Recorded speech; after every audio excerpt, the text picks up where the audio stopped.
You're ready for this? Yo, who's the daddy? 3,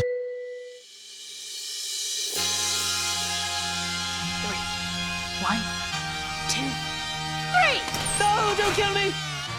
Easy guys, Storm here from Cringy Dad Gaming. So in this video we're taking a look at Defiance 2050, and this is part of our Games That Time Forgot series. This game was initially released in 2013. And you may not have even played it because, you may not have been into gaming back then. Or it may be like me, you played it a long time ago when it first came out, but have since moved on and played other games. In this video, we'll be discussing the game itself and should you play it in 2021. So let's kind of get into the core of what the game is about, and the game is actually based off a TV show called Defiance that was released in April 2013. The show is based on 21st century Earth that's been completely altered by 3 decades of alien races arriving on the planet, and the TV series is not actually that bad. It was aired on the Sci-Fi network, and if you're into kind of sci-fi type stuff, then I'd definitely say it's worth watching. There's 3 seasons there for you to get your teeth into. The game itself is a futuristic online action shooter set in a post-apocalyptic sci-fi world, which is filled with advanced alien technology. The great thing about the game is you can team up with friends to play in co-op, and there's also story missions, and you can discover things like rare weapons and equipment. I would kind of see it as a looter shooter. It was probably one of the earlier concepts of looter shooters before some of the more popular ones came out. There are different rarities of weapons and equipment that you can get in kind of like drops from killing certain enemies, or that you can purchase in-game using in-game currency. These weapons and equipment will basically boost how powerful your character is, so it is something that's quite fun to kind of do, to try and find some of these more powerful weapons and equipment. There are things like shields that you can upgrade for your character, various different weapon types from SMGs, assault rifles, sniper rifles, shotguns, and even some more advanced weaponry. Things like different grenade types as well that do different types of damage, and different overtime damage to enemies such as like fire, acid and things like that are also in the game. So there's quite a good depth to some of the weaponry that you can get in the game.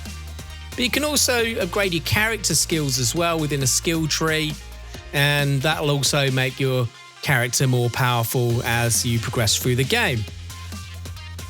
Now, at the moment, we're just playing here the Hellberg Uprising, which are these random events that happen every now and then, and these are quite fun to get involved in. But the game hasn't just got these random events going on throughout the map, which I have to say is actually quite large in terms of its size. But there is actually some decent story in the game as well, where you'll progress through. And I'm not going to go into any spoilers here, but you are basically coming to Earth with a scientist who's trying to do something with this piece of advanced tech, which at the beginning you're not quite sure what it is, but unfortunately your ship crashes and you've got to try and track this guy down. You are called an Ark Hunter, but you are basically a mercenary of some sort. So let's get into the core gameplay mechanics. It is a third-person shooter, and it does kind of remind me a little bit of Mass Effect, although it hasn't quite got the quality of Mass Effect. But if you was to put Mass Effect into like an open world, I'd say it resembles this relatively close. Graphics, I think, have held up pretty well considering when it was released, especially on PC where you can tweak some of the settings. The gameplay I'm showing you now doesn't involve any mods or anything. It's just the game kind of as it is right now. And as much as the world may be a little bit kind of bare bones in terms of what's filling out the world, the graphical textures and colours themselves still look pretty good, to the point where you can still play it now in 2021 and it doesn't look too dated, although you can tell it is maybe slightly dated in some of its areas. Like there's not really a lot of grass and stuff like that around. The ground is pretty slim pickings. It looks someone's gone through with a lawnmower and took all the grass out of the game. But, I still thought it looked good. And, you've got dodge abilities in terms of being able to roll. You can jump. You can't aim down sights with a lot of the weapons. However, if you get yourself a sniper weapon or weapon with a sniper scope on it, then you can use scoped weapons, which depends on your playstyle, really, I guess.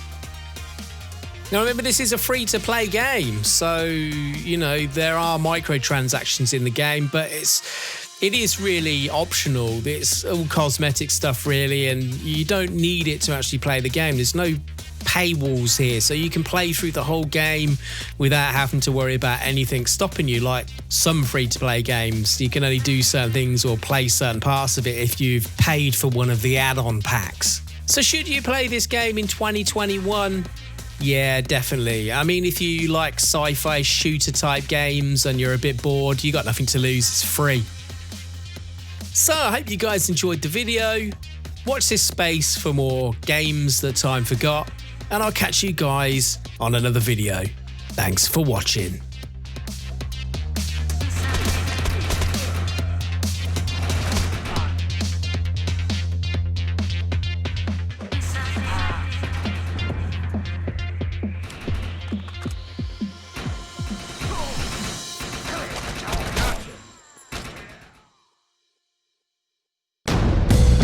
You're ready for this? Yo, who's the daddy?